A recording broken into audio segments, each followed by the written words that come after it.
We've got a major problem here, and we have this major discrepancy. All right, so as you can see there in that screenshot that I shared with you, the report shows from basically 2010 to 2024, so a 14-year span of time when the Senior Citizens League released this information, that Social Security benefits increased by 58% because of the COLAs. True, seems like a huge raise.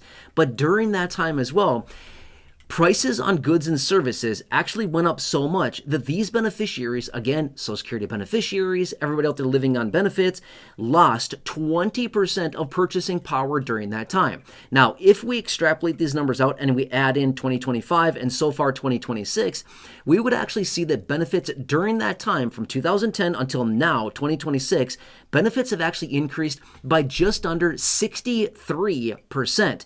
But get this, at the same time, the benefits over that 16-year period of time have increased by, again, about 63%, roughly. I'm kind of rounding some numbers here a little bit. By about 63%, at that same time, people have lost 25.3%. If we factor in 2025 and 2026, beneficiaries have now lost 25.3% of their purchasing power literally in the last 16 years.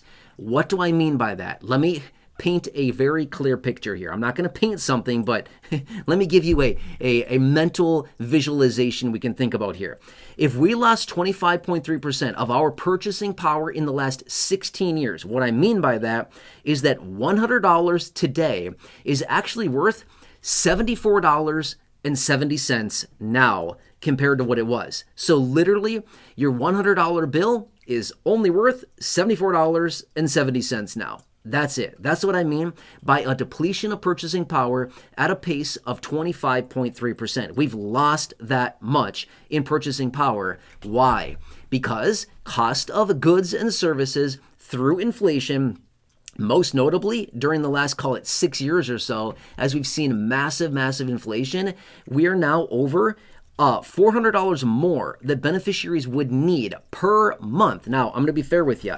In this screenshot that I popped up on the screen for you, in that you clearly saw there, according to this study from the Senior Citizens League, they calculated, again, as of 2024, 2 years ago when they ran this study, that the average beneficiary would have needed at that time, again, 2 years ago, the average beneficiary would have needed $370 more per month just to be at parity with where we're supposed to be because these benefits have not caught up. By the way, $370 per month multiplied by 12 months, according to the calculations, is $4,442 a year that we would need just to be at parity, as in what I mean by parity is equal to where these benefits should have been to keep up with real inflation, real cost of living.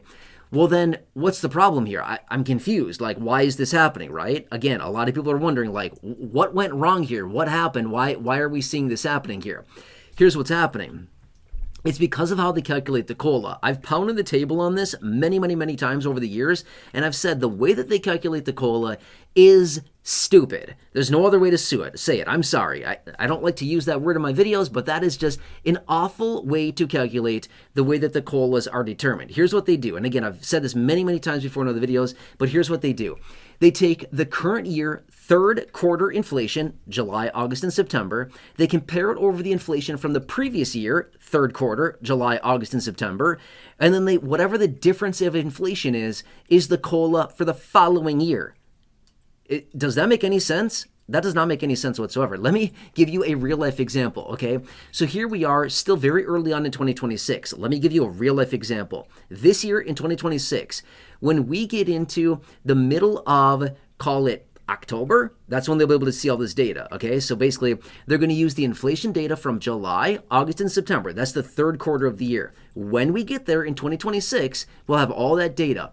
They're going to take the inflation data from this year, 2026, July, August, and September. They're going to take that, compare it to the inflation over the same rate or the same time frame of last year, July, August, and September of 2025. The difference of inflation will then be the COLA raise for 2027. Does that make any sense whatsoever? That makes no freaking sense whatsoever, right? And I could replace freaking with another really nasty word, but I'm not going to, but I really want to.